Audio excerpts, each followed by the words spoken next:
ದೈವಾರಾಧನೆಯಲ್ಲಿ ತುಂಬಾ ನಂಬಿಕೆ ಇಟ್ಟಿರುವಂತ ವ್ಯಕ್ತಿ ನೀವು. ಇತ್ತೀಚೆಗೆ ಆಗಿರುವಂತ ಅವಘಡಗಳ ಬಗ್ಗೆ ಏನ್ ಚಿಂತಿಸ್ತೀರಾ ನೀವು? ಅವಾಗಲೇ ಅದಕ್ಕೆ ಉತ್ತರ ಕೊಟ್ಟಿದ್ದೀನಿ ಅಂತ ಅನ್ಕೊಳ್ತೀನಿ. ಆಗಿರುವಂತ ವಿಚಾರಗಳು ಕೆಲವೊಂದು ನಮ್ಮ ಸಿನಿಮಾಗೆ ಸಂಬಂಧಪಟ್ಟಿರುವಂತ ವ್ಯಕ್ತಿಗಳು ಅವ್ರಿಗೆ ಆತರ ಆದಾಗ ತುಂಬಾ ಬೇಜಾರಾಗುವಂತ ವಿಚಾರ. ಅದನ್ನ ಮುಂದೆ ನಿಂತ್ಕೊಂಡು ಅದನ್ನ ಶೋ ಆಫ್ ಮಾಡುವಂಥದ್ದು ಮತ್ತೊಂದು ಮಾಡುವಂಥದ್ದು ಇಲ್ಲ. ತುಂಬಾ ಬೇಜಾರಾಗುವಂಥದ್ದು, ತುಂಬಾ ಮಿಸ್ ಮಾಡ್ಕೊಳ್ತೀವಿ ಇವತ್ತು. ಆದ್ರೆ ಅದು ಹೇಗೆ ನರೇಟಿವ್ ಸೆಟ್ ಆಯ್ತು ಅಂತಂದ್ರೆ ಅದು ಶೂಟಿಂಗ್ ಅಲ್ಲೇ ನಡೀತು ಅನ್ನೋ ತರದಲ್ಲೆಲ್ಲ ಸೆಟ್ ಆಯ್ತು. ಆಕ್ಚುಲಿ ಶೂಟಿಂಗ್ ಎಲ್ಲ ನಡೀದೇ ಇರೋ ಸಂದರ್ಭದಲ್ಲಿ ಆಗಿರುವಂಥದ್ದು. ಆದ್ರೆ ನಮ್ಮ ಲಾಸೇ ಕೂಡ. ಅದಕ್ಕೆ ನಾನು ಎಕ್ಸಾಂಪಲ್ ನಿಮ್ಗೆ ಆ ತರ ನರೇಟಿವ್ ಅನ್ನ ಎಕ್ಸಾಂಪಲ್ ಇಟ್ಕೊಂಡೆ ನಾನು ಅವಾಗ ಹೇಳಿದ್ ನಮ್ಗೆ. ಅಂದ್ರೆ ಅವಘಡಗಳು, ಅಪಘಾತಗಳು ಇದನ್ನ ಒಂದ್ ರೀತಿ ಹೋಗ್ತಾ ಇದ್ರೆ ನಾನೇ ಏನ್ ಆಗ್ತಿದ್ದೆ ಅನ್ನೋದು ನಿಮ್ಗೆ ಅವಾಗಷ್ಟೇ ಹೇಳಿದೆ. ನಾನು ಅದರಿಂದ ಆಚೆಗೆ ಬಂದೆ, ಅದನ್ನ ಬದುಕಿ ಬಂದಿದ್ದೀನಿ ಅಂತಂದ್ರೆ, ಅಥವಾ ನನಗೇನು ಆಗಿಲ್ಲ, ಅಥವಾ ನನ್ನ ಇಡೀ ತಂಡದಲ್ಲಿ ಯಾರಿಗೂ ಏನು ಆಗದೆ ಎಲ್ರು ಇಷ್ಟು ಜನರು ಇಷ್ಟು ವರ್ಷ ಕೆಲಸ ಮಾಡ್ಬೇಕಾದ್ರೆ ಸರ್ವೇ ಸಾಧಾರಣದಲ್ಲಿ ಒಂದ್ ಸಣ್ಣ ಫಂಕ್ಷನ್ ಮಾಡ್ತಿರ್ಬೇಕಾದ್ರೆ ಏನಾದ್ರೂ ಹೆಚ್ಚು ಕಮ್ಮಿ ಆಗತ್ತಿರುತ್ತೆ. ಅಂತದ್ದು ಇರ್ಬೇಕಾದ್ರೆ ಇಡೀ 3 ವರ್ಷ ನಾವು ಕೆಲಸ ಮಾಡ್ಬೇಕಾದ್ರೆ ನಿಜವಾಗ್ಲೂ ಆ ದೈವ ಶಕ್ತಿ ನಮ್ ಹಿಂದೆ ನಿಂತು ನಮ್ಮ ಇಡೀ ತಂಡವನ್ನ ಇಲ್ಲಿವರೆಗೆ ಮುನ್ನಡೆಸ್ಕೊಂಡು ಬಂದಿರ್ಲಿಲ್ಲ ಅಂದ್ರೆ ಖಂಡಿತವಾಗ್ಲೂ ಈ ಸಿನಿಮಾ ಕಂಪ್ಲೀಟ್ ಮಾಡಕ್ ಆಗ್ತಿರ್ಲಿಲ್ಲ. ಅಷ್ಟು ಟಾಸ್ಕ್ಗಳಿತ್ತು ನಮ್ಗೆ, ಅಷ್ಟು ಎಫರ್ಟ್ ಹಾಕ್ಬೇಕಾಗಿತ್ತು. ಹಗಲು ರಾತ್ರಿ ನಾವು ಫೇಸ್ ಮಾಡಿರೋದು ಏನ್ ಗೊತ್ತಾ, ಅದು ಮಾಧ್ಯಮದಲ್ಲಿ ಕೂತು ಒಂದ್ ಮೀಡಿಯಾ ಮುಂದೆ ನಾವು ಅದನ್ನ ಹೇಳೋದಕ್ಕೆ ಪದಗಳಿಲ್ಲ. ಅದಕ್ಕೆ ನಮ್ಮ ಅನುಭವಕ್ಕಷ್ಟೇ ಬರ್ಬೇಕದು. ಹಾಗಾಗಿ ಎಲ್ರಿಗೂ ಎಕ್ಸ್ಪೀರಿಯನ್ಸ್ ನೀವು ಕೇಳಿದ್ರೆ ಫ್ರೇಮ್ ಮಾಡಕ್ಕಾಗಲ್ಲ ಅದನ್ನ. ಐ ಥಿಂಕ್ ನಾನೇ ಎಕ್ಸಾಂಪಲ್ ಅದಕ್ಕೆ. ಇಲ್ಲಿ ಬಂದಿದೀವಿ ಅಂತಂದ್ರೆ ಅದು ದೈವಶಕ್ತಿ ಏನೋ ನಮ್ಮ ಹಿಂದೆ ಇತ್ತು, ನಮ್ಗೇನೋ ನಮ್ಮನ್ನ ಸಪೋರ್ಟ್ ಮಾಡ್ಕೊಂಡು, ನಮ್ಮನ್ನ ಪುಷ್ ಮಾಡ್ಕೊಂಡು, ನಮ್ಮನ್ನ ಕಾಪಾಡ್ಕೊಂಡು ಮುನ್ನಡೆಸ್ಕೊಂಡು ಬರ್ತಾ ಇದೆ ಅನ್ನೋ ಫೀಲಿಂಗ್ ಅಲ್ಲೇ ಬಂದ್ವಿ ನಾವು. ಟ್ರೇಲರು ಒಂಥರ ಮಿಸ್ಟ್ರಿ ಆಗೇ ಇದೆ. ಇನ್ನು ತುಂಬಾ ಥಿಯೇಟ್ರಿಕಲ್ ಎಕ್ಸ್ಪೀರಿಯನ್ಸ್ಗೋಸ್ಕರನೇ ಇಟ್ಕೊಂಡಿದ್ರ, ಸ್ವಲ್ಪನೇ ಬಿಟ್ಕೊಟ್ಟಿದ್ದೀರಾ ನೀವು?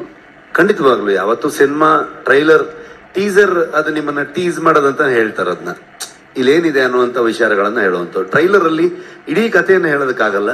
ಸಿನಿಮಾದ ಒಟ್ಟಾರೆ ಒಂದು ಔಟ್ಲುಕ್ ಹೆಂಗಿರುತ್ತೆ ಅದನ್ನ ಸೂರಿ ತುಂಬಾ ಅದ್ಭುತವಾಗಿ, ಥ್ಯಾಂಕ್ ಯು ಮಗ, ನಿಂಗೆ ಅವಾಗಲೇ ನಾನು ಥ್ಯಾಂಕ್ಸ್ ಹೇಳೋದು ಮರ್ತ್ಬಿಟ್ಟೆ. ಸೊ ಬ್ಯೂಟಿಫುಲ್ ಆಗಿ ಅದನ್ನ ಟ್ರೈಲರ್ ಕಟ್ ಮಾಡಿದ್ದು. ಸೊ ಸಿನಿಮಾ ಖಂಡಿತವಾಗ್ಲೂ ನೀವು ಇನ್ನೂ ಬೇರೆ ವಿಚಾರಗಳನ್ನ ಎಕ್ಸ್ಪೀರಿಯನ್ಸ್ ಮಾಡುವಂತದ್ದು ಇದೇ ಇರುತ್ತೆ.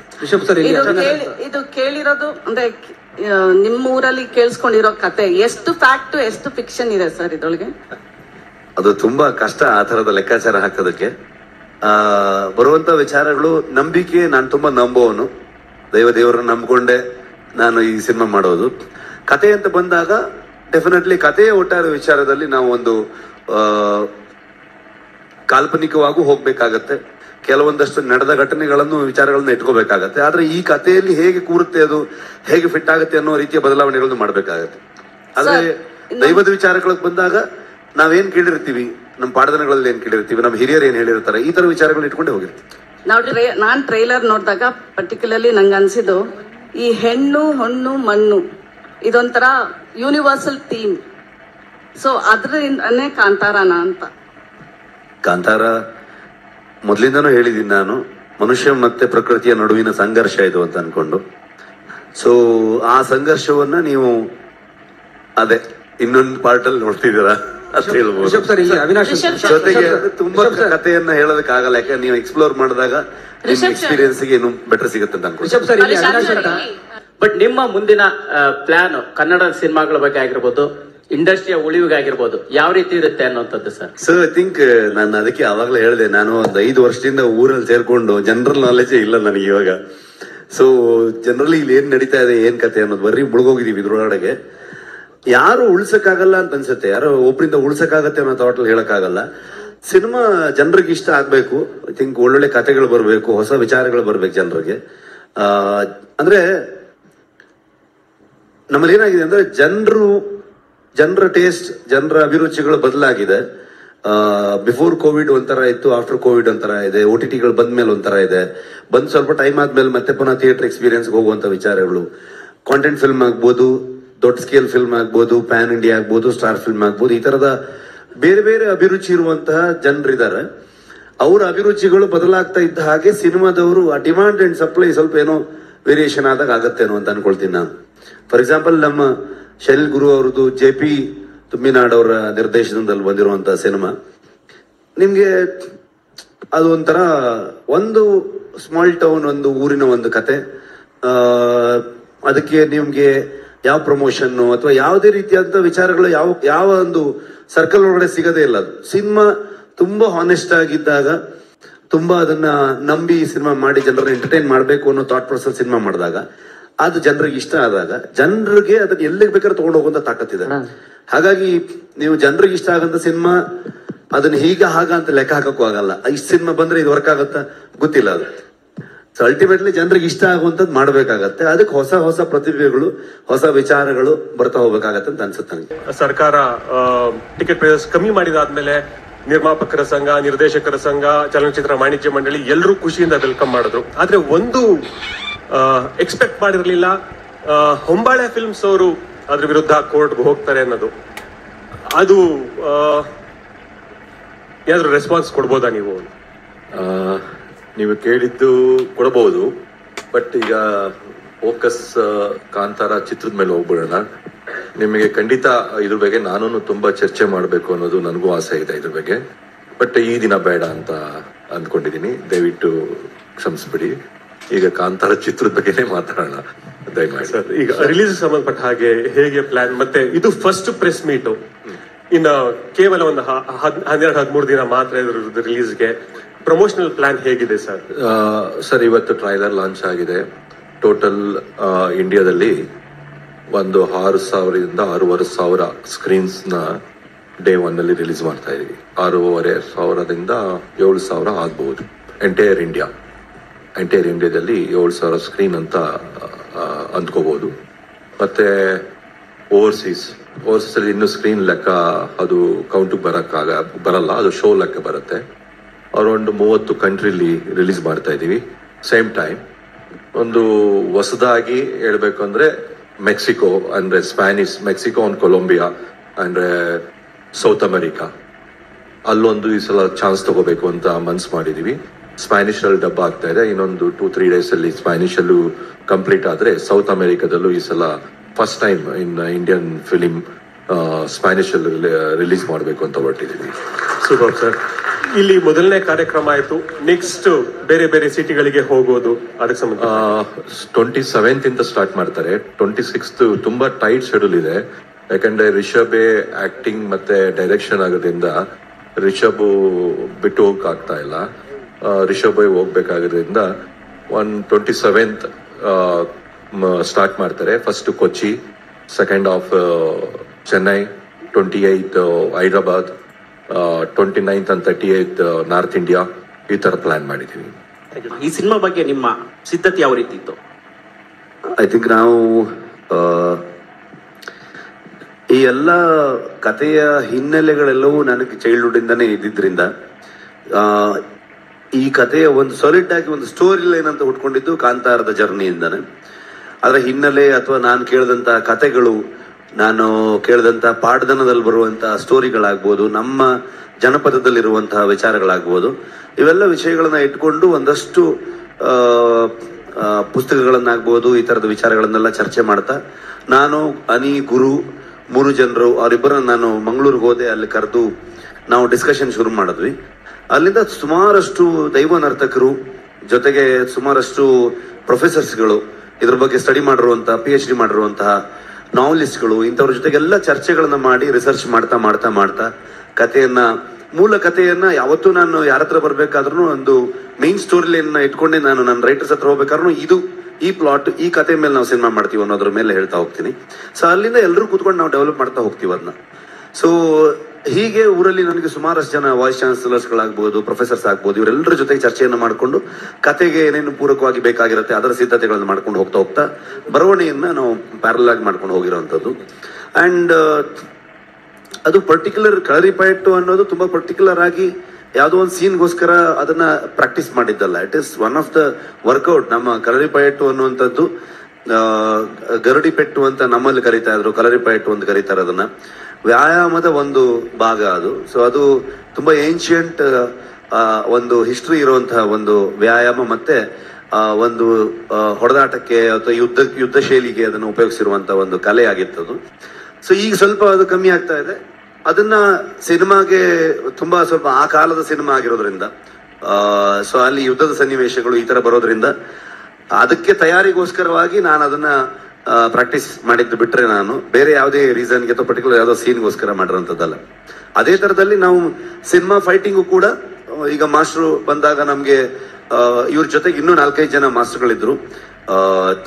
ಬಲ್ಗೇರಿಯಾದಿಂದ ಒಬ್ರು ಜೂಜಿ ಅಂತ ಒಬ್ರು ಮಾಸ್ಟರ್ ಬಂದು ವರ್ಕ್ ಮಾಡಿದ್ದಾರೆ, ಅಂಡ್ ಮ್ಯಾಥ್ಯೂ ಅಂತ ಮಾಡಿದ್ದಾರೆ, ರಾಮ್ ಲಕ್ಷ್ಮಣ್ ಮಾಸ್ಟರ್ ಮಾಡಿದ್ದಾರೆ, ಮಿಥುನ್ ಅಂತ ಒಬ್ಬ ಹೊಸ ಮಾಸ್ಟರ್ ಕೂಡ ಒಂದು ಸೀಕ್ವೆನ್ಸ್ ಗಳನ್ನ ಮಾಡಿದ್ದಾರೆ, ಅರ್ಜುನ್ ಮಾಸ್ಟರ್ ಮೇಜರ್ ಎಲ್ಲ ಸೀಕ್ವೆನ್ಸ್ ಗಳನ್ನ ಮಾಡಿದ್ದಾರೆ. ಎಲ್ಲಾ ಸೀಕ್ವೆನ್ಸ್ಗಳಿಗೂ ನಮ್ಗೆ ರಿಹರ್ಸಲ್ ಮಾಡಿಕೊಂಡು ತುಂಬಾ ಹೆಲ್ಪ್ ಮಾಡ್ತಾ ಇರ್ತದೆ ಅಷ್ಟೇ. ಆ ತಯಾರಿಗಳು ಮಾಸ್ಟರ್ ಏನೇ ಕಂಪೋಸ್ ಮಾಡಿದ್ರು ಇಮಿಡಿಯೇಟ್ಲಿ ಅದಕ್ಕೆ ಅಡಾಪ್ಟ್ ಮಾಡ್ಕೊಂಡು ಆ ಸೀಕ್ವೆನ್ಸ್ ಗಳನ್ನ ಮಾಡೋದಕ್ಕೆ ಹೆಲ್ಪ್ ಆಗ್ತಿತ್ತು. ಸೊ ಆ ಕಾರಣಗಳಿಂದಾಗಿ ಈ ತಯಾರಿಗೋಸ್ಕರ ಮಾಡಿರುವಂತದ್ದು. ಏನ್ ಥಾಟ್ ಓಡ್ತಾ ಇರುತ್ತೆ ಶೆಟ್ರು ಒಬ್ಬ ನಟ ಮತ್ತು ನಿರ್ದೇಶಕರಾಗಿ ಎರಡೂ ಕೆಲಸವನ್ನ ಮಾಡುವಾಗ? ತುಂಬಾ ಯೋಚನೆ ಮಾಡಿದ್ರೆ ಈ ತರ ಸಿನಿಮಾ ಮಾಡಕ್ಕೆ ಆಗಲ್ಲ.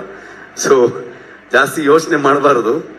ಯಾವತ್ತು ಈ ತರದ ಸಿನಿಮಾ ಅಥವಾ ಈ ತರದ ಸ್ಕೇಲ್ ಅನ್ನ ನಾವು ಬರೀ ದುಡ್ಡಿನ ವಿಚಾರಕ್ಕೆ ಅಷ್ಟೇ ಅಲ್ಲ ನಾನು ಹೇಳ್ತಿರೋದು, ಕಥೆಯ ವಿಚಾರದಲ್ಲಾಗ್ಬೋದು, ಎಲ್ಲವೂ ಪ್ರೊಡಕ್ಷನ್ ಡಿಸೈನ್ ಇಂದ ಹಿಡ್ಕೊಂಡು ಪ್ರತಿಯೊಂದು ಮಾಡಕ್ ಹೊರಟಾಗ ತಂಡ ತುಂಬಾ ಇಂಪಾರ್ಟೆಂಟ್ ಆಗುತ್ತೆ. ನಾನು ಆಗ್ಲೇ ಹೇಳ್ದಾಗೆ ನನ್ನ ರೈಟರ್ಸ್ಗಳಾಗ್ಬೋದು, ಸ್ಪೆಷಲಿ ಡಿ.ಒ.ಪಿ ನಾನು ಲೂಸಿಯಾದಲ್ಲಿ ಒಂದು ಸಣ್ಣ ಪಾತ್ರ, ನಾನು ಸಪೋರ್ಟಿಂಗ್ ಕ್ಯಾರೆಕ್ಟರ್ ಮಾಡ್ಬೇಕಾದ್ರೆ ಅರವಿಂದ್ ಕಶ್ಯಪ್ ಒಬ್ಬ ಅಸಿಸ್ಟೆಂಟ್ ಡೈರೆಕ್ಟರ್ ಆಗಿ ಕೆಲಸ ಮಾಡ್ತಾ ಇದ್ದ. ಅಂದ್ರೆ ತುಂಬಾ ಜನರ ಮಧ್ಯದಲ್ಲಿ ಒಬ್ಬ ಹುಡುಗ, ಅವನು ಫಸ್ಟ್ ಫಿಲ್ಮ್ ಅವ್ನು ಮಾಡಿದ್ದವನು. ನಾನು ರಿಕ್ಕಿ ಮಾಡ್ಬೇಕಾದ್ರೆ ಅವನು ಡ್ರೋನ್ ಆಪರೇಟರ್ ಆಗಿದ್ದ. ನಂದು ಒಂದು ಬ್ಯೂಟಿಫುಲ್ ಜರ್ನಿ ಇದೆ. ಸೊ ನಾನು ಕಿರಿಕ್ ಪಾರ್ಟಿ ಮಾಡ್ಬೇಕಾದ್ರೆ ಅವನ ಅಸಿಸ್ಟೆಂಟ್ ಕ್ಯಾಮ್ರಾಮನ್ ಆಗಿದ್ದ. ಸೊ ನಾನು ಯಾವಾಗ ಬೆಲ್ ಬಾಟಮ್ ಮಾಡ್ತಾ ಇದ್ದೆ ಅವಾಗ ಅವನ್ನ ಡಿ.ಒ.ಪಿ ಆಗಿ ನಾವು ತಗೊಂಡ್ಬಂದ್ವಿ. ಅವ್ನು ಒಂದು ಫಿಲ್ಮ್ ಮಾಡಿದ್ದ ಅದಕ್ಕಿಂತ ಮುಂಚೆನೆ. ಸೊ ಅಲ್ಲಿಂದ ಒಂದು ರ್ಯಾಪೋ ಇದೆ, ನಮ್ಗೆ ಒಂದು ಜರ್ನಿ ಇದೆ ಇಬ್ರಿಗೂ. ಸೊ ನಾನು ಯಾವತ್ತು ನನಗೆ ಅವ್ನು ಲಿಟ್ರಲಿ ನನಗೆ ಒಂದು ತಮ್ಮ ಅನ್ನೋ ತರದ ಒಂದು ಟ್ರೀಟ್ಮೆಂಟ್, ಬಿಕಾಸ್ ಅವನು ತುಂಬಾ ಸ್ಮಾರ್ಟ್, ಟೆಕ್ನಿಕಲಿ ಸೌಂಡ್, ಮತ್ತೆ ನಾನೊಂದು ವಿಷಯವನ್ನ ಹೇಳಿದ್ರೆ ನಾವು ಆಸ್ ಎ ರೈಟರ್ಸ್ ಎಲ್ಲ ಸೇರ್ಕೊಂಡು ಡಿಸ್ಕಸ್ ಮಾಡಿದ್ರೆ ಯಾವತ್ತೂ ಅದನ್ನ ನೆಕ್ಸ್ಟ್ ಲೆವೆಲ್ ತಗೊಂಡು ಹೋಗುವಂತ ಥಾಟಲ್ಲೇ ಹೋಗ್ತಾನೆ. ಆ ತರದ ಟೀಮ್ ಮೇಟ್ಸ್ ಇರೋದು ನಮ್ಮ ಜೊತೆಗೆ. ಯಾವಾಗ ಈ ತರ ರೈಟರ್ಸ್ಗಳಾಗ್ಬೋದು, ಈ ತರ ಟೆಕ್ನಿಷಿಯನ್ಸ್ಗಳಾಗ್ಬೋದು, ಈ ತರ ಆರ್ಟಿಸ್ಟ್ಗಳಾಗ್ಬೋದು, ಇವರೆಲ್ಲರ ಒಂದು ಸಾಥ್ ಕೊಟ್ಟಾಗ ಇದೆಲ್ಲದಕ್ಕೆ ತುಂಬಾ ದೊಡ್ಡದಾಗಿ ಕಿರೀಟದ ಮೇಲೆ ಗರಿತರದಲ್ಲಿ ಈ ತರ ನಿರ್ಮಾಪಕರಿದ್ದಾಗ ಐ ಥಿಂಕ್ ನನ್ನ ಹೆಸರು ಕಾಣಿಸುತ್ತೆ, ನನ್ನ ಮುಖ ಕಾಣಿಸುತ್ತೆ, ಅದ್ರ ಹಿಂದೆ ತುಂಬಾ ದೊಡ್ಡ ಶಕ್ತಿಗಳೇ ಇದ್ದಾರೆ. ಅವರೆಲ್ಲರಿಂದ ಸೇರ್ಕೊಂಡು ಆ ಸಿನಿಮಾ ಆಗತ್ತೆ, ಆವಾಗ ಮಾಡಕ್ಕಾಗತ್ತೆ ಅಂತ ಅನ್ಕೊಳ್ತೀನಿ ನಾನು. ಕಾಂತಾರ ಬಂದಾಗ ಅಷ್ಟು ದೊಡ್ಡ ನಿರೀಕ್ಷೆ ಆಗುತ್ತೆ ಅಂತ ನಿಮಗೂ ಕೂಡ ಗೊತ್ತಿರಲಿಲ್ಲ. ಇವತ್ತು ಈ ಕಾಂತಾರ ಅಧ್ಯಾಯ 1 ಮಾಡ್ಬೇಕಾದ್ರೆ ಆ ನಿರೀಕ್ಷೆಯನ್ನ ಮೀರಿ ಮತ್ತೆ ಒಂದು ದೊಡ್ಡ ಹಿಟ್ ಕೊಡ್ಬೇಕು ಅನ್ನೋ ಜವಾಬ್ದಾರಿ ನಿಮ್ಮ ಮೇಲಿದೆ. ಅವತ್ತಿಂದ ಹೇಳಿದ್ದು 2 ವಿಷಯ. ನಾನು ಎಕ್ಸೈಟ್ಮೆಂಟ್, ಎಕ್ಸ್ಪೆಕ್ಟೇಷನ್ ಎರಡೂ ಇರಲ್ಲ ನನಗೆ. ನನ್ನ ಕೆಲಸ ಕಂಟೆಂಟ್, ಒಂದು ಡೇಟ್ ಕೊಡ್ತಾರೆ ಪ್ರೊಡ್ಯೂಸರ್, ಆ ಡೇಟಿಗೆ ನಾವಲ್ಲಿ ಅಪ್ಲೋಡ್ ಮಾಡಬೇಕು. ಅದಕ್ಕೆ ನನ್ನ ಇಡೀ ತಂಡ ಇವತ್ತು 38 hours 48 hours ಹೀಗೆ ನಿದ್ದೆ ಬಿಟ್ಟುಕೊಂಡು ಕೆಲಸ ಮಾಡ್ತಾ ಇದ್ದಾರೆ ಕಂಟಿನ್ಯೂಸ್ ಆಗಿ. ಅದು ಮುಗಿದ ಮೇಲೆ ನಮ್ದು ಯಾರ್ದು ಅಲ್ವೇ ಅಲ್ಲ ಸಿನಿಮಾ, ಕಂಪ್ಲೀಟ್ಲಿ ಜನರದ್ದು. ಅವ್ರು ಹೇಗೆ ತಗೊಳ್ತಾರೆ ಅನ್ನೋದನ್ನೇ ನಾವು ಕಾಯ್ತಾ ಇರ್ತೀವಿ ಅಷ್ಟೇ. ಅವ್ರಿಗೆ ಏನ್ ಅನ್ಸುತ್ತೆ ಅನ್ನೋದನ್ನೇ ಕಾಯ್ತಾ ಇರ್ತೀವಿ ನಾವು. ಆ ವಿಷಯದಲ್ಲಿ ಒಂದು ಕಾತುರತೆ ಇರುತ್ತೆ ನಮ್ಗೆ, ಯಾವ ತರದಲ್ಲಿ ತಗೊಳ್ತಾರೆ ಈ ಫಿಲ್ಮ್ನ, ಇದ್ರ ಬಗ್ಗೆ ಏನ್ ಕ್ರಿಟಿಕ್ಸ್ ಬರ್ಬೋದು, ಎಷ್ಟು ಇಷ್ಟ ಪಡ್ಬೋದು, ಯಾವ್ದೆಲ್ಲ ವಿಷಯಗಳು ಇಷ್ಟ ಆಯ್ತು ಅವ್ರಿಗೆ, ಯಾವ ತರದಲ್ಲಿ ನೋಡಿದ್ರ ಆ ಫಿಲ್ಮ್ನ ಅನ್ನೋ ತರದಿರುತ್ತೆ. ಬಿಟ್ರೆ ಬೇರೆ ಯಾವುದೇ ಆಂಗಲ್ ಅಲ್ಲಿ ನಾನು ಯೋಚನೆ ಮಾಡೋದಕ್ಕೆ ಹೋಗೋದೇ ಇಲ್ಲ.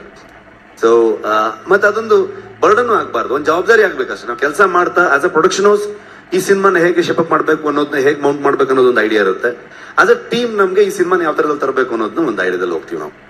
ಕನ್ನಡದಿಂದ ಈ ಸಿನಿಮಾ ಆಗಿದೆ ಅಂತ ನೀವು ಮೆನ್ಷನ್ ಮಾಡಿದ್ರಿ, ಆದ್ರೆ ಟ್ರೇಲರ್ ನಲ್ಲಿ ನಾವು ಅಬ್ಸರ್ವ್ ಮಾಡ್ತೀವಿ ಕರಾವಳಿಯ ಕನ್ನಡನ ಬಳಸಿರೋದಕ್ಕೆ ಏನಾದ್ರು ಹಿನ್ನೆಲೆ ಇದೆಯಾ ಅಂತ. ಕಥೆಯೇ ಕರಾವಳಿದಾಗಿದ್ದಾಗ ಅದು ಕರಾವಳಿ ಕನ್ನಡ ಇಲ್ಲದೆ ಏನಿರುತ್ತೆ, ಅಥವಾ ಅಲ್ಲಿದು ಕರಾವಳಿ ಭಾಗ ಅಥವಾ ತುಳುನಾಡು ಅಂತೆಲ್ಲ ಏನ್ ನಾವು ತಗೊಳ್ತೀವಿ, ಆಗ ತುಳುಗೆ ಸಂಬಂಧಪಟ್ಟಿರುವಂತ ವಿಚಾರಗಳಿದ್ದಾಗ ತುಳುವಲ್ಲೇ ಬರುತ್ತೆ. ಕರಾವಳಿ ಕನ್ನಡದ ಕಥೆ ಆಗಿರೋದ್ರಿಂದ ಅದು ಕರಾವಳಿ ಭಾಷೆಯಲ್ಲಿ ಇರುತ್ತೆ. ಅಂದ್ರೆ ಸಾವಿರಾರು ವರ್ಷಗಳ ಹಿಂದಿನ ಕಥೆ ಆಗಿರೋದ್ರಿಂದ ಕನ್ನಡ ಆಗು ಕೂಡ ಹಾಗೆ ಇತ್ತಾ, ಅಥವಾ ಅದಕ್ಕೆ ರೆಫರೆನ್ಸ್ ಇದೆಯಾ ಅಂತ? ರೆಫರೆನ್ಸ್ ನೀವು ಹುಡುಕಿದ್ರೆ ನಿಮ್ಗೆ ಇವತ್ತು ಯಾವುದೇ ಒಂದು ವಿಚಾರಕ್ಕೆ 10 ಆಂಗಲ್ಗಳಿರುತ್ತೆ, 10 ಡೈರೆಕ್ಷನ್ ಇರುತ್ತೆ. ಸೊ ಯಾವುದೇ ರೀತಿಯಲ್ಲೂ ಕೂಡ ನಾವು ವಾದ ಮಾಡ್ತಾ ಹೋಗ್ಬೋದು. ಅದನ್ನ ನಾವು ಆ ಕಾಲಘಟ್ಟದ ಕಥೆಯನ್ನ ಇವತ್ತಿನ ಜನರೇಷನ್ಗೆ ನಾವು ಹೇಳ್ತಿರೋದ್ರಿಂದ ಇವತ್ತಿನ ಜನರಿಗೆ ಅರ್ಥ ಆಗೋ ರೀತಿಯಲ್ಲೂ ಹೇಳಬೇಕು. ಒಂದು ಥಾಟ್ ಇತ್ತು ನನಗೆ, ಕುಂದಾಪುರ ಕನ್ನಡದಲ್ಲಿ ಹೇಳಿದ್ರೆ ಹೆಂಗೆ ಅಂತ. ಅವಾಗ ಅದು ಹೆಚ್ಚು ಜನರಿಗೆ ಅದು ಅರ್ಥ ಆಗದೆ ಹೋಗ್ಬೋದು, ಬರೀ ಕುಂದಾಪುರ ಭಾಗದವ್ರಿಗೆ ಅಥವಾ ಕುಂದಾಪುರ ಭಾಗದವ್ರ ಪರಿಚಯ ಇರೋರ್ಗೆ ಅರ್ಥ ಆಗ್ಬೋದೇನು. ಸೊ ಹಾಗಾಗಿ ಏನ್ ಬೇಕಾದ್ರೂ ಹೇಳ್ಬೋದು. ಆದ್ರೆ ಇವತ್ತಿನ ಜನರೇಷನ್ಗೆ, ಇವತ್ತಿನ ಜನರಿಗೆ, ಇವತ್ತಿನ ಪ್ರೇಕ್ಷಕನಿಗೆ ಅದು ಅರ್ಥ ಮಾಡಿಸ್ಬೇಕು ಅಂತಂದಾಗ ಒಂದು ಸಿನಿಮ್ಯಾಟಿಕ್ ಲಿಬರ್ಟಿಯನ್ನು ತಗೊಳ್ತೀವಿ ನಾವು, ಇಲ್ಲ ಅಂತಲ್ಲ. ಸೊ ಆ ನಿಟ್ಟಲ್ಲಿ ಹೋಗ್ತೀವಿ. ಮತ್ತೆ ಮಂಗಳೂರು ಕನ್ನಡ ಅಥವಾ ಕರಾವಳಿಯಲ್ಲಿ ಉಪಯೋಗಿಸುವಂತ ಕನ್ನಡ ಹೆಚ್ಚಿನ ಅಂಶವಾಗಿ ಅದು ಒಂದ್ ಸ್ವಲ್ಪ ಬುಕ್ಕಿಶ್ ಆಗಿ ಒಂದು ಗ್ರಂಥ ಕನ್ನಡ ಅನ್ನೋ ತರದಲ್ಲೇ ಹೇಳ್ತೀವಿ ನಾವು. ಅಂದ್ರೆ ಓದ್ಬೇಕಾದ್ರೆ ಹೇಗಿರುತ್ತೆ, ನಾವು ಮಾತಾಡ್ಬೇಕಾದ್ರೂ ಅಷ್ಟು ಸ್ಪಷ್ಟವಾಗಿ ಅದನ್ನ ಬಿಡಿಸಿ ಮಾತಾಡ್ತಾರೆ ಅನ್ನುವಂಥದ್ದು. ಆ ಕಾರಣಕ್ಕೆ ಕನ್ನಡಕ್ಕೆ ಇಷ್ಟು ದೊಡ್ಡ ಹಿಸ್ಟ್ರಿ ಇರಬೇಕಾದ್ರೆ ಆಗಿನ ಕಾಲದಲ್ಲೂ ಕೂಡ ಈ ತರದಲ್ಲಿ ಇರಬಹುದು ಅನ್ನೋಂಥದ್ದು. ಸೊ ಹಳೆಗನ್ನಡಗಳನ್ನ ರೆಫರೆನ್ಸ್ ಪಾಯಿಂಟ್ ಅಲ್ಲಿ ಇಟ್ಕೊಂಡು ಕೂಡ ಹೋಗ್ಬೋದು. ಅಂದ್ರೆ ಈಗ ಬೇರೆ ಭಾಷೆಗಳಿಗೂ ಡಬ್ ಆಗಿರೋದ್ರಿಂದ ಅಲ್ಲಿಯ ಪರ್ಟಿಕ್ಯುಲರ್ ಯಾವ್ದಾದ್ರು ಭಾಷೆಗಳನ್ನ ಅಥವಾ ಲ್ಯಾಂಗ್ವೇಜ್ ನ ಬಳಸಿರೋ ಕಳೆದ ಬಾರಿಯೂ ಕೂಡ ಎಲ್ಲಾ ದೈವದ ನುಡಿಗಳಾಗ್ಬೋದು, ತುಳುವಲ್ಲಿ ಬಂದಂತ ಎಲ್ಲಾ ವಿಚಾರಗಳಾಗ್ಬೋದು, ಅಥವಾ ಜನಪದ ಹಾಡುಗಳಾಗ್ಬೋದು, ಎಲ್ಲವೂ ತುಳುವಲ್ಲೇ ಇತ್ತು. ಇವತ್ತಿಗೂ ತುಳುವಲ್ಲೇ ಇರುತ್ತೆ. ಇನ್ನು 50 ಕಾಂತಾರ ಆದ್ರೂ ಅದು ತುಳುವಲ್ಲಿ ಅಥವಾ ಮಂಗಳೂರು ಕನ್ನಡದಲ್ಲಿ ಇದ್ರೆ ಅಥವಾ ಕರಾವಳಿ ಕನ್ನಡದಲ್ಲಿ ಇದ್ರೆ ಹಂಗೆ ಇರುತ್ತೆ. ಉಳಿದ ವಿಚಾರಗಳನ್ನ ಚೇಂಜ್ ಮಾಡ್ತೀವಿ. ಪ್ಯಾನ್ ಇಂಡಿಯಾ ಆದ ತಕ್ಷಣ ಯಾವುದು ಯಾವ ಮೂಲ ಎಲ್ಲಿಯ ಕಥೆಯನ್ನು ಹೇಳ್ತೀವಿ ಅನ್ನೋದು ಚೇಂಜ್ ಆಗೋದೇ ಇಲ್ಲ ಕಾಂತಾರ ವಿಚಾರದಲ್ಲಿ. ಈಗ ಇನ್ನೊಂದು ಬೇರೆ ತರದ ಸ್ಕೇಲ್ ಇರುವಂತ ಫಿಲ್ಮ್ ಅಥವಾ ಪ್ಯಾನ್ ಇಂಡಿಯನ್ ಫಿಲ್ಮ್ ಆದ್ರೆ ಅವಾಗ ಅಲ್ಲಿಗೆ ಅದನ್ನ ಬದಲಾಯಿಸಬಹುದು, ಅಲ್ಲಿನ ನೇಟಿವಿಟಿಗೆ ತಕ್ಕನ ಹಾಗೆ. ನಾವಿಲ್ಲಿ ಹೇಳ್ಬೇಕಾದ್ರೆ ಇದೇ ನೇಟಿವಿಟಿಯನ್ನ ಹೇಳ್ಬೇಕಾಗತ್ತೆ. ಅಂದ್ರೆ ಈ ಕಥೆಯನ್ನು ಹೇಳುವಾಗ ನೀವು ಲೈಫ್ ರಿಸ್ಕ್ ಮಾಡ್ಕೊಂಡ್ರಿ ಅಂತ ಹೇಳಿದ್ರು, ಅಷ್ಟು ಅವಶ್ಯಕತೆ ಇತ್ತ ಈ ಕತೆಗೆ ಅಂತ? ಅಲ್ಲ, ಲೈಫ್ ಯಾವತ್ತೂ ರಿಸ್ಕ್ ಅಲ್ಲಿ ಇರುತ್ತೆ. ಲೈಫ್ ಯಾವತ್ತೂ ರಿಸ್ಕ್ ಅಲ್ಲಿ ಇರುತ್ತೆ. ನಾವ್ ಯಾವತ್ತೂ ಶಾಶ್ವತ ಅಲ್ಲ. ಆದ್ರೆ ಒಂದು ಸಿನಿಮಾದ ಬಗ್ಗೆ ಒಂದು ನರೇಟಿವ್ ಸೆಟ್ ಆಯ್ತಲ್ಲ, ಆ ಪಾಯಿಂಟ್ ಅಲ್ಲಿ ಹೇಳ್ಬೇಕಾದ್ರೆ ನಾನು ಹೇಳಿದ್ದೆ ಅದನ್ನ. ಸ್ಟಂಟ್ಸ್ ತಾಲೀಮ್ ಬಗ್ಗೆ ಹೇಳಿ, ಮತ್ತೆ ಶೂಟ್ ಮಾಡ್ಬೇಕಾದ್ರೆ ಅದ್ರ ಬಗ್ಗೆ ನೀವು ಆಗ್ಲೇ ಒಂದ್ ಸ್ವಲ್ಪ ಹೇಳಿದ್ರಿ, ಬಟ್ ಎಲಾಬ್ರೇಟ್ ಮಾಡಕ್ಕಾದ್ರೆ ಅದು ತುಂಬಾ ಅಂದ್ರೆ ನಾವು ಇಷ್ಟು ಮಾತಾಡ್ತೀವಿ ನಾರ್ಮಲಿ, ಅದಕ್ಕೆ ಜಾಸ್ತಿ ಮಾತಾಡೋದು ಬೇಡ ಅನ್ನೋ ಥಾಟಲ್ಲಿ ಇದೀನಿ ಸುನಿಲ್. ನಾನು ಮಾಸ್ಟರ್ ಅವಾಗಲೇ ಅರ್ಜುನ್ ಮಾಸ್ಟರ್ ಅವಾಗಲೇ ಎಕ್ಸ್ಪ್ಲೈನ್ ಮಾಡಿದ್ರು. ಐ ಥಿಂಕ್ ನೀವು ಅದನ್ನ ಸಿನಿಮಾಲ್ಲಿ ಎಕ್ಸ್ಪೀರಿಯನ್ಸ್ ಮಾಡಿದ್ರೆ ಒಳ್ಳೇದು, ನನ್ನ ಒಪಿನಿಯನ್. ಸೊ ನಾವು ಮಾತಾಡಿ ಅದಕ್ಕೆ ಇನ್ನೇನೋ ಹೇಳೋದಕ್ಕಿಂತ ನೀವು ಹೇಗಿದೆ ಹಾಗೆ ಅದನ್ನ ತಗೊಳ್ಳೋದು ನೋಡೋದು ತುಂಬಾ ಚಂದ ಅಂತ ಅನ್ಕೊಳ್ತೀನಿ. ಮೇಕಿಂಗ್ ಅಲ್ಲೂ ಕೂಡ ನಾವು ತೋರಿಸಿದೀವಿ, ನಾವು ಯಾವ ತರದಲ್ಲಿ ಎಫರ್ಟ್ ಹಾಕಿದೀವಿ, ಯಾವ ತರದಲ್ಲಿ ಅದನ್ನ ಕೆಲಸಗಳು ಮಾಡಿದೀವಿ ಅಂತ. ಇಡೀ ತಂಡವಾಗಿ ಒಟ್ಟಾರೆ ನಾವು ಅದ್ರ ಮೇಲೆ ಇನ್ನೂ ಬೆಟರ್ ಮಾಡಬೇಕು, ಇನ್ನೂ ನಿಮ್ಮನ್ನ ಜಾಸ್ತಿ ಎಂಟರ್ಟೈನ್ ಮಾಡಬೇಕು, ಇನ್ನೂ ಒಂದ್ ಸ್ಟೆಪ್ ಜಾಸ್ತಿ ಹೋಗ್ಬೇಕು ಅನ್ನುವಂತ ಥಾಟ್ ಇಟ್ಕೊಂಡೇ ಕೆಲಸ ಮಾಡಿದೀವಿ. ಅದನ್ನ ನೋಡಿ ಹೇಗಿದೆ ಅಂತ ನೀವೇ ಹೇಳ್ಬೇಕು. ನೀವು ಹೇಗೆ ಈ ಒಂದು ಸಿನಿಮಾ ಮಾಡೋ ಸಮಯದಲ್ಲಿ ಎಜುಕೇಟ್ ಆಗ್ತಾ ಹೋದ್ರಿ ಅಂತ ಹೇಳಿ? ಪ್ರತಿದಿನನೂ ಆಗ್ತಾ ಹೋಗ್ತೀನಿ ನಾನು. ಅಂದ್ರೆ ಅದು ನಿಲ್ಲದೇ ಇಲ್ಲ ಅಂತ ಅನ್ಕೊಳ್ತೀನಿ ನಾನು. ಕಲಿಯೋದು ಎಲ್ಲಿವರೆಗೆ ನಾವು ಕಲಿತಾ ಇರ್ತೀವಿ ಅಲ್ಲಿವರೆಗೆ ಮುಂದೆ ಹೋಗ್ತೀವಿ ಅಂತ ಅನ್ಕೊಳ್ತೀನಿ ನಾನು. ಇನ್ನೂ ಕಲಿತಾ ಸೊ ಪ್ರತಿಯೊಬ್ಬರಿಂದನೂ ಕಲಿತಾ ಹೋಗ್ತೀವಿ. ಈ ಸಿನಿಮಾದಲ್ಲಿ ಸುಮಾರಷ್ಟು ವಿಚಾರಗಳು, ನಮ್ಮ ಹಿಂದಿನ ಪರಂಪರೆ ಆಗ್ಬೋದು, ನಮ್ಮ ಮೂಲ ಆಗ್ಬೋದು, ಎಷ್ಟು ರಿಚ್ ಆಗಿತ್ತು ನಮ್ಮ ಕಲ್ಚರ್, ಇವೆಲ್ಲ ವಿಚಾರಗಳನ್ನ ತಿಳಿಯುವಂತ ಅವಕಾಶ, ಹೆಚ್ಚು ವಿಚಾರಗಳ ಬಗ್ಗೆ ಓದುವಂತ ಅವಕಾಶ, ಕೇಳುವಂತ ಅವಕಾಶ. ಕೆಲಸ ಮಾಡ್ತಾ ಪ್ರತಿಯೊಬ್ಬ ಮನುಷ್ಯನ ಅದು ಒಂದು ಬೇರೆ ಒಂದು ದಾರಿಗೆ ತಗೊಂಡು ಹೋಗುತ್ತೆ ಅಂತ ಅನ್ಸುತ್ತೆ ನನಗೆ. ತುಳುನಾಡು ಅಂದ್ರೆ ಕರಾವಳಿಯ ಮೂಲ ಪುರುಷರಲ್ಲಿ ಇಬ್ಬರು ಇದ್ದಾರೆ. ಆ ಇಬ್ಬರು ಪೈಕಿ ಪರಶುರಾಮನ ಹೆಸರು ಪ್ರಸ್ತಾಪ ಇಲ್ಲ ಅಂತ ಒಂದು ಇದಿದೆ ಟ್ರೈಲರ್ ನೋಡಿದವರು. ಹಾಗೇನಿಲ್ಲ, ಎರಡರಲ್ಲೂ ನಂಬಿಕೆ ಇರುವಂತವ್ರು. ಪರಶುರಾಮ ಸೃಷ್ಟಿ ಅನ್ನುವಂಥದ್ದು ಮತ್ತೆ ಬೆಮ್ಮೆರೆ ಸೃಷ್ಟಿ ಅನ್ನುವಂಥದ್ದು, ಎರಡರ ಬಗ್ಗೆನೂ ಚರ್ಚೆಗಳು ಇವನ್ನ ಮಾಡ್ತಾನೆ ಹೋಗ್ತಾರೆ. ಐ ಥಿಂಕ್ ಎಲ್ಲ ಅವರವರ ನಂಬಿಕೆ. ಟ್ರೈಲರ್ ನಲ್ಲಿ ಇಲ್ಲ, ಸಿನಿಮಾದಲ್ಲಿ ಅದು ಇರುತ್ತಾ ಅಂತ ಕೇಳ್ತಿದ್ದಾರೆ. ಅಲ್ಲ, ಅದು ಸಿನಿಮಾಲೇ ನೋಡ್ಬೇಕು ನೀವು. ಟ್ರೈಲರ್ ಅಲ್ಲಿ ಯಾವ ವಿಚಾರವನ್ನು ನಾವು ತಂದಿಲ್ಲ. ನನಗೆ ಎರಡೂ ವಿಚಾರಗಳ ಮೇಲೆ ನಂಬಿಕೆ ಇರುವಂತವನು ನಾನು. ಬೇರೆ ಬೇರೆ ಕಾರಣಗಳಿಗೆ ಬೆಮ್ಮೆರ ವಿಚಾರಕ್ಕೂ ನಾನು ತುಂಬಾ ನಂಬುವಂತವನು. ಆ ಕಾರಣಕ್ಕೂ ನನಗೆ ನಂಬಿಕೆ ಇದೆ. ಪರಶುರಾಮರ ಸೃಷ್ಟಿ ಅನ್ನುವಂತ ವಿಚಾರಗಳು ನನಗೆ ನಂಬಿಕೆ ಇದೆ. ಸೊ ಹಾಗಾಗಿ ಅಲ್ಲಿ ನಮ್ಗೆ ಏನೇನು ಒಳ್ಳೆ ವಿಚಾರಗಳು ಸಿಗುತ್ತೆ ಆ ವಿಷಯಗಳನ್ನ ತಗೊಂಡು ಮುಂದೆ ಹೋಗ್ತೀವಿ. ರೈಟಿಂಗ್ ಅಂತ ಬಂದಾಗ ಅದು ಒತ್ತಡ ಇರುತ್ತಲ್ಲ ಸರ್, ಎಷ್ಟು ಸ್ಕ್ರಿಪ್ಟ್ ಬದಲಾಯಿತು ಅಂತ ಈ ಸಿನಿಮಾ ಆಗುವ ಮಟ್ಟಿಗೆ?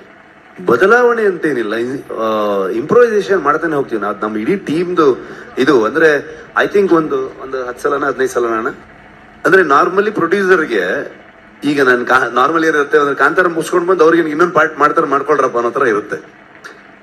ಸೊ ನಾ ಒಂದು 15 ಸಲ ನರೇಶನ್ ಕೊಟ್ಟಿರ್ಬೋದು. ವಿಜಯಣ್ಣಂಗೆ, ಪ್ರಗತಿಗೆ, ನಮ್ಮ ಅರವಿಂದ್ ಕಶ್ಯಪ್ಗೆ. ನಮ್ಗೆ ಪ್ರತಿ ಸಲನೂ ಬಂದಾಗ ಏನಾದ್ರೂ ಒಂದು ಕೊಟ್ಬಿಟ್ಟು ಹೋಗ್ತಾ ಇದ್ರಿ ಇವರು. ಸೊ ಮತ್ತೆ ವರ್ಕ್ ಮಾಡ್ತಾ ಇರ್ತಿದ್ವಿ. ಬೇಸಿಕಲಿ ನಮ್ಗೆ ಥಾಟ್ ಪ್ರೊಸೆಸ್ ಹೆಂಗೆ ಅಂದ್ರೆ ಇಡೀ ಟೀಮ್ ನಾವು ಇಂಪ್ರೂವೈಸೇಷನ್ ಅಲ್ಲಿ ಇರ್ತೀವಿ. ಲಾಸ್ಟ್ ಒಂದು ಸಾಲಿಡ್ ಸ್ಕ್ರಿಪ್ಟ್ ಇದ್ರೂ ಕೂಡ ಲಾಸ್ಟ್ ಮೂಮೆಂಟ್ ವರೆಗೂ ಡಬ್ಬಿಂಗ್ ಮಾಡ್ಬೇಕಾದ್ರೂ ಕೂಡ ಇನ್ನೇನೋ ಒಂದು ವರ್ಕ್ ಆಗತ್ತಾ, ಬೆಟರ್ ಆಗತ್ತಾ ಅನ್ನೋ ಥಾಟ್ ಅಲ್ಲಿ ಇದು ಮಾಡ್ತೀವಿ. ಅದನ್ನ ಯಾಕಷ್ಟು ಸಲ ನಮ್ಮ ಇಡೀ ಟೀಮ್ ಅವ್ರ ಕತೆ ಹೇಳ್ತಾ ಹೋಗ್ತೀವಿ ಅಂತಂದ್ರೆ, ನಮ್ಮಲ್ಲೇ 4 ಜನರಲ್ಲಿ ಯಾರಿಗಾದ್ರೂ ಒಬ್ರಿಗೆ ಏನಾದ್ರೂ ಒಂದು ಡೌಟ್ ಬಂದಾಗ ಸೊ ಅದು ಖಂಡಿತವಾಗ್ಲೂ ಆಡಿಯನ್ಸ್ಗೂ ಕೂಡ ಆ ತರದ ಡೌಟ್ಗಳು ಬರ್ಬೋದು ಅನ್ನುವಂಥ ಥಾಟ್ ಪ್ರೊಸೆಸ್ ಅಲ್ಲಿ. ಸೊ ಹಾಗಾಗಿ ಅದನ್ನ ಮಾಡ್ತಾನೆ ಹೋಗ್ತೀವಿ. ಪಾರ್ಟ್ ಆಫ್ ಅವರ್ ಎಕ್ಸರ್ಸೈಸ್ ತರ. ಕಾಂತಾರ ಮಾಡ್ಬೇಕಿದ್ರೆ ನಿಮ್ಮ ವರ್ಕ್ ಬೇರೆ ತರ ಇತ್ತು, ಅಂದ್ರೆ ನೀವು ಕೊಡ್ತಾ ಇದ್ದಂತ ಡೆಡಿಕೇಶನ್ ಬೇರೆ. ಇಲ್ಲಿ BP ಜಾಸ್ತಿ ಮಾಡಿದಿರಂತೆ. ಯಾರು ಹೇಳಿದ್ ನಿಮ್ಗದು? ಈ ಮೀಡಿಯಾಗೆ ಸುಮಾರು ಇನ್ಫಾರ್ಮೇಶನ್ ಲೀಕ್ ಆಗ್ತಿತ್ತು ಅವಾಗ ಅದನ್ನು ಹುಡುಕ್ಬೇಕಂತ ಬಹಳ ಟ್ರೈ ಮಾಡ್ತಾ ಇದ್ದೀನಿ. ಯಾರು ಹೇಳಿದ್ ನಿಮ್ಗದು? ಸರ್ ಏನಿಲ್ಲ, ನೀವು ಪ್ರಗತಿ ಕೇಳಿ ಎಷ್ಟು ಕೂಲ್ ಆಗಿದ್ದೆ ನಾನಂತ. ಸರ್ ಇನ್ನೊಂದು ಬೆರ್ಮೆ ಅಂದ್ರೆ ಆದಿ ದೈವ ಅದು. ಸೊ ನೀವು ನಂಬ್ಕೊಳ್ಳೋದು ಅದನ್ನ, ಈಗ ಬ್ರಹ್ಮಲಿಂಗೇಶ್ವರ ಏನಿದೆ ಅದನ್ನ ನೀವು ನಂಬ್ಕೊಂಡ್ ಬರ್ತಾ ಇರುವಂತದ್ದು, ಅಲ್ಲಿಂದನೇ ಹುಟ್ಟಿರೋ ಕಥೆನ ನಿಮ್ಗೆ ಗೊತ್ತಾಗಿರೋ ಕಥೆನ ಅಂತ? No comments. 5 ಸಲ ನಾನು ಸಾಕಷ್ಟು ತೊಂದರೆನ ಅನುಭವಿಸಿದೀನಿ ಅಂತ ಹೇಳಿ, ನೀವು ಹೆಣ್ಣು ಮಗಳಾಗಿ ಸೆಟ್ಗೂ ಹೋಗ್ತಾ ಇದ್ರಿ, ಜೊತೆಗೆ ಮನೇಲೂ ಬ್ಯಾಲೆನ್ಸ್ ಮಾಡ್ತಾ ಇದ್ರಿ, ಸಾಕಷ್ಟು ಸಾವು ನೋವುಗಳಾದಾಗ್ಲೂ ಕೂಡ ನಾವುಗಳು ನಿಮ್ಗೆ ಕಾಟ ಕೊಟ್ಟಿದ್ದಿದೆ, ಏನಾಯ್ತು ಅಂತ ಸಾಕಷ್ಟು ಸವಾಲುಗಳು ಬಂತು.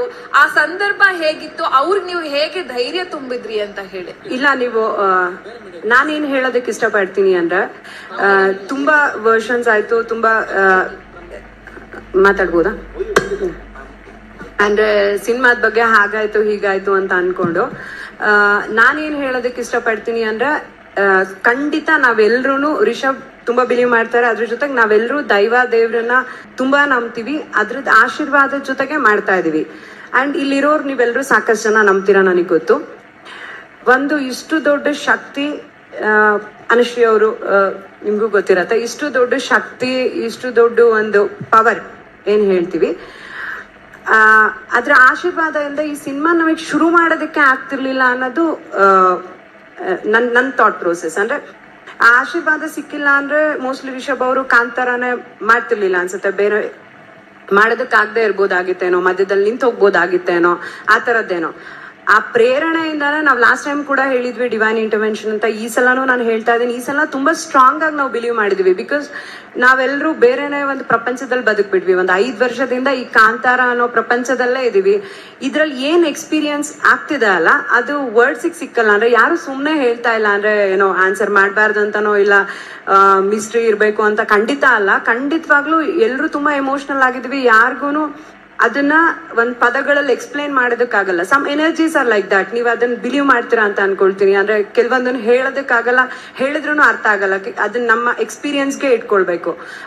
ಸೊ ಹಾಗೆ ನಾನ್ ತುಂಬಾ ಅದನ್ನ ನಂಬೋದ್ರಿಂದ ಇವತ್ತು ಇಷ್ಟು ಸಕ್ಸಸ್ಫುಲ್ ಆಗಿ ಏನೇ ಅಡೆತಡೆಗಳು ಬಂದ್ರು ಅದ್ರ ಜೊತೆಗೆ ಈ ಸಿನಿಮಾನ ನಾನು ಅವಾಗಿಂದ ಹೇಳ್ತಾ ಇದ್ದೀನಿ, ಇಟ್ ಈಸ್ ನಾಟ್ ಈಸಿ.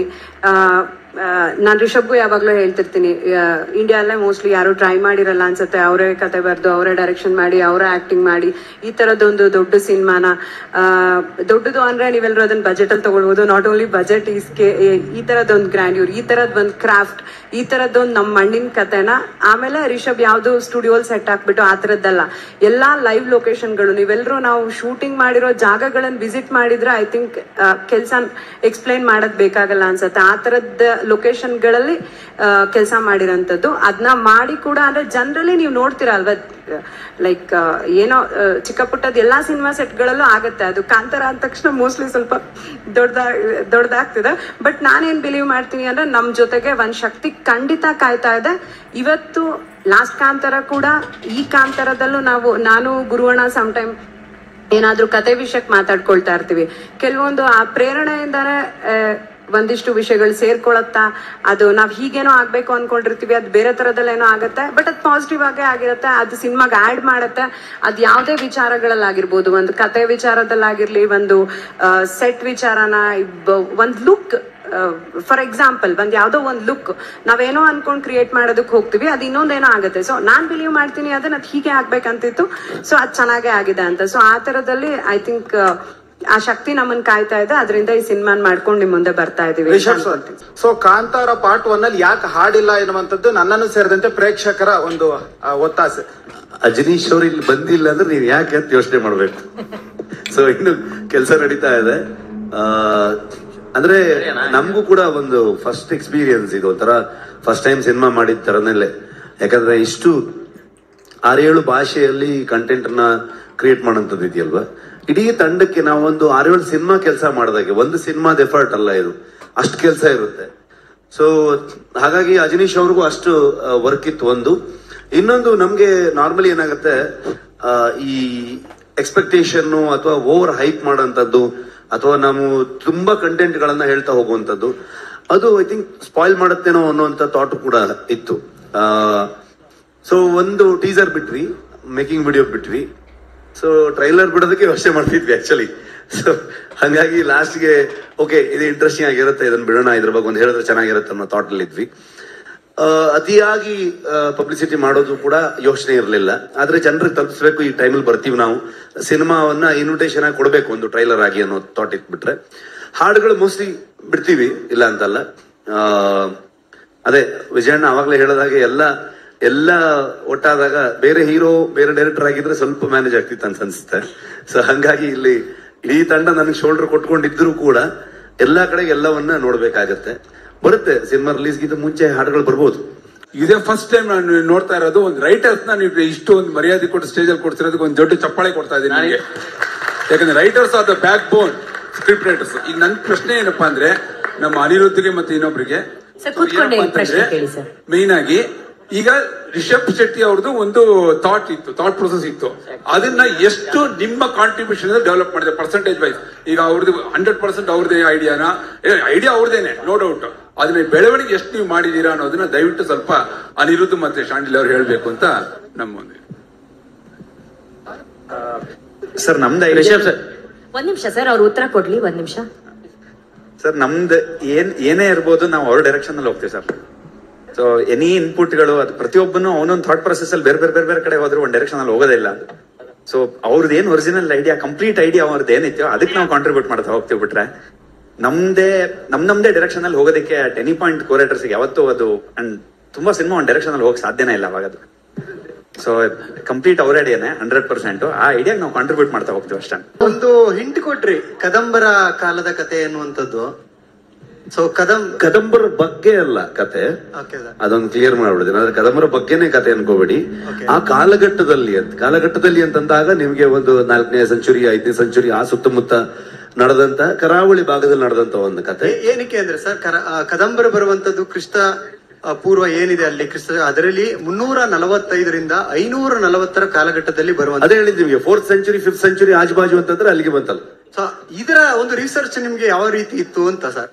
ಸುಮಾರು ಜನ ಅಂದ್ರೆ ಸೋರ್ಸ್ ಏನು? ಮಂಗಳೂರಲ್ಲಿ ಒಬ್ರು ರಿಟೈರ್ಡ್ ವೈಸ್ ಚಾನ್ಸಲರ್ ಅಲ್ವಾ, ಅವರು ವಿವೇಕ್ ರೈಗಳು ಅಂತ ಅನ್ಕೊಂಡು, ಚಿನ್ನಪ್ಪಗೌಡರು ಅಂತ ಅನ್ಕೊಂಡು, ಆಮೇಲೆ ನಮ್ಮ ವರಹರೂಪಂ ರೈಟರ್ ಆಗ್ಬೋದು, ಜೊತೆಗೆ ನಮ್ಗೆ ಡಿಸ್ಕಷನ್ಗೆ ಶ್ಯಾಮ್ ಪ್ರಸಾದ್ ಅಂತ ಅನ್ಕೊಂಡಿದ್ರು, ಜೊತೆಗೆ ನಾನು ಗುರು ನಾವುಗಳು ಸುಮಾರಷ್ಟು ಅಲ್ಲಿನ ಸಾಹಿತಿಗಳನ್ನ ಭೇಟಿ ಆಗುವಂತದ್ದಾಗ್ಬೋದು, ರಿಸರ್ಚ್ಗೆ ಸುಮಾರಷ್ಟು ತಿಂಗಳಗಟ್ಟಲೆ ರೈಟಿಂಗ್ ಮಾಡ್ತಾ ಅವ್ರ ಹತ್ರ ಎಲ್ಲ ವಿಚಾರಗಳನ್ನ ತಿಳಿತಾ ಹೋಗ್ತಾ ಇದ್ವಿ.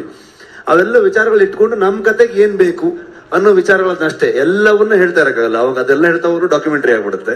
ಈ ಕತೆಗೆ ಏನ್ ತಗೊಳುತ್ತೆ, ಏನ್ ಬೇಕು, ಇಲ್ಲಿ ಏನೇನ್ ವಿಷಯಗಳನ್ನ ಹೇಳ್ಬೋದು ಅಷ್ಟನ್ನ ಹೇಳುವಂತ ಪ್ರಯತ್ನ ಮಾಡಿದೀವಿ. ಸೊ ಸರ್, ಟ್ರೈಲರ್ ರಿಲೀಸ್ ಆದ್ಮೇಲೆ ಒಂದು ಪೋಸ್ಟ್ ತುಂಬಾ ವೈರಲ್ ಆಗ್ತಿದೆ. ಅಂದ್ರೆ ನಿಮ್ ಗಮನಕ್ಕೆ ಇರುತ್ತೋ ಇಲ್ವೋ, ಬಟ್ ಆಡಿಯನ್ಸ್ ಕನ್ಫ್ಯೂಸ್ ಆಗಿದ್ದಾರೆ. ಏನಂತ ಹೇಳಿದ್ರೆ, ಡಿವೈನ್ ಸ್ಟೆಪ್ಸ್ 3 ಫಾಲೋ ಮಾಡ್ಬೇಕು ಕಾಂತಾರ ಸಿನಿಮಾ ವೀಕ್ಷಿಸೋಕು ಮೊದಲು ಥಿಯೇಟರ್ ನಲ್ಲಿ ಅಂತ.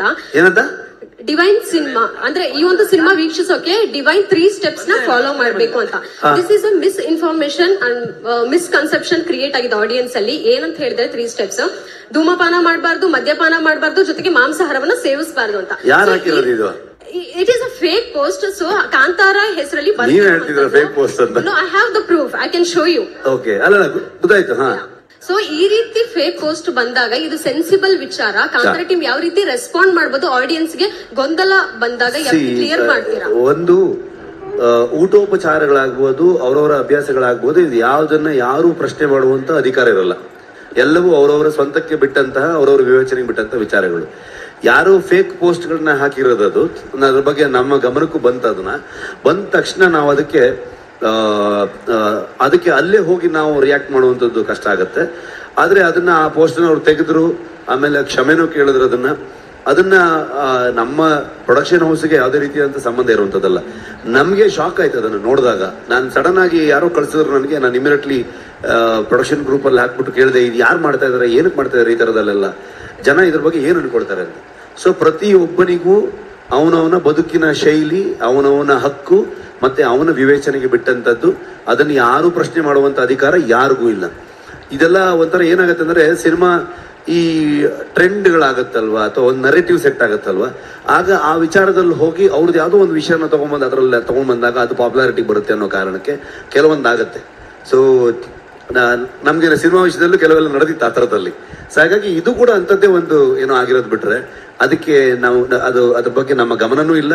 ಮತ್ತೆ ಜನರಿಗೂ ಕೂಡ ಐ ಥಿಂಕ್ ತುಂಬಾ ಜನ ಅಲ್ಲೇ ರಿಯಾಕ್ಟ್ ಮಾಡ್ತಾ ಇರೋದು ನೋಡಿದೆ ನಾನು.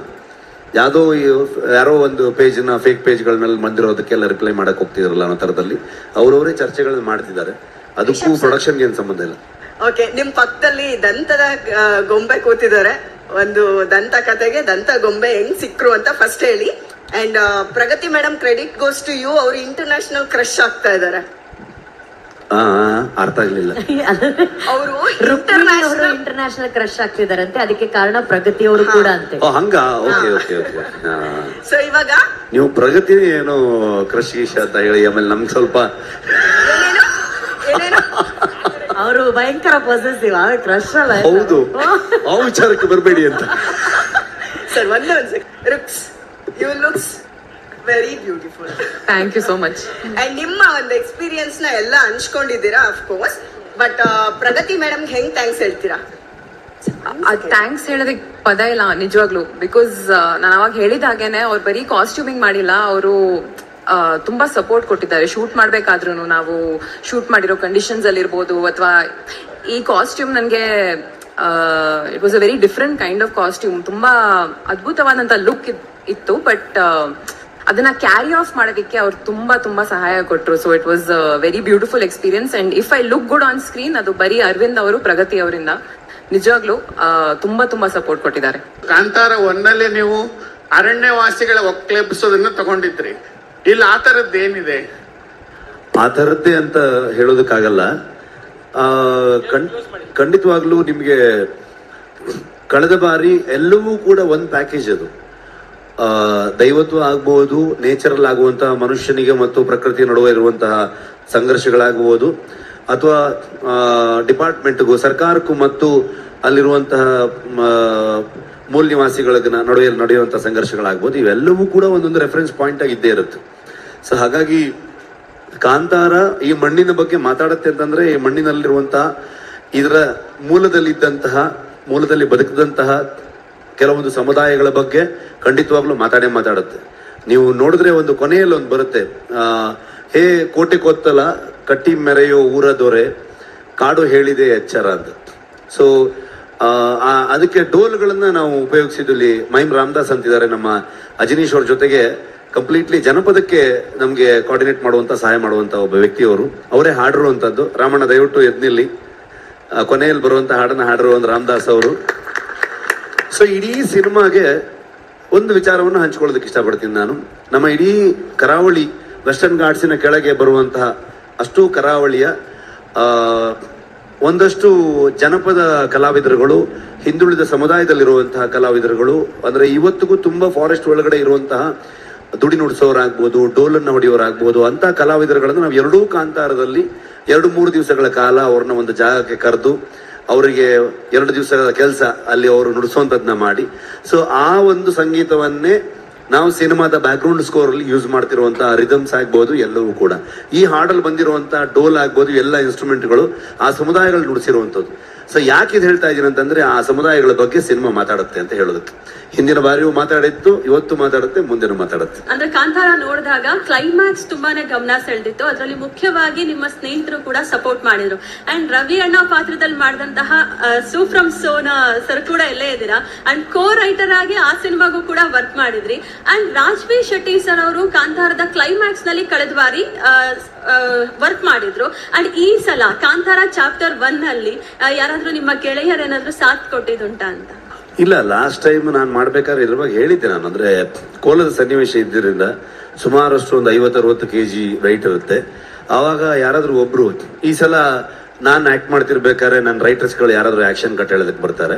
ಸೊ ಅದೇ ತರದಲ್ಲಿ ನಾವು ಕೋಲದ ಸನ್ನಿವೇಶ ಶೂಟ್ ಮಾಡ್ತಿರ್ಬೇಕಾದ್ರೆ ನಾವು ಒಂದಷ್ಟು ರಿಸರ್ಚ್ಗಳನ್ನ ಮಾಡಿ ಹೇಗೆ ಏನೇನು ಸನ್ನಿವೇಶಗಳನ್ನ ಶೂಟ್ ಮಾಡಬೇಕು, ನೃತ್ಯಗಳೆಲ್ಲ ಹೇಗೆ ಬರ್ಬೇಕು ಅನ್ನೋದನ್ನ ನಾವು ದೈವ ನರ್ತಕರು ಜೊತೆಗೆ ನಮ್ಮ ಸ್ವರಾಜ್ ಅಂತ ಈ ಸಲ ಕೂಡ ಕೊರಿಯೋಗ್ರಾಫ್ ಮಾಡಿದ್ದಾರೆ ಅವರು, ಬೇರೆ ಒಂದು ಹಾಡಿನ ಸನ್ನಿವೇಶಕ್ಕೆ ಅವರು, ಮತ್ತೆ ಅಲ್ಲಿರೋ ಎಲ್ಲ ನಮ್ಮ ರೈಟರ್ಸ್ಗಳೆಲ್ಲ ಸೇರ್ಕೊಂಡು ಒಂದಷ್ಟು ಪ್ಲಾನ್ ಮಾಡ್ಕೊಂಡಿದ್ವಿ. ಆವಾಗ ನಮಗೆ ರಾಜ್ ಅವರು ಬಂದರು. ಸೊ ಬಂದು ಆ ಹಾಡಿಗೆ ಅವರು ಕೊರಿಯೋಗ್ರಾಫ್ ಮಾಡಿದ್ರು ಅಂತ ಅನ್ಕೊಂಡು ಇದು ಮಾಡಿದ್ವಿ ನಾವು.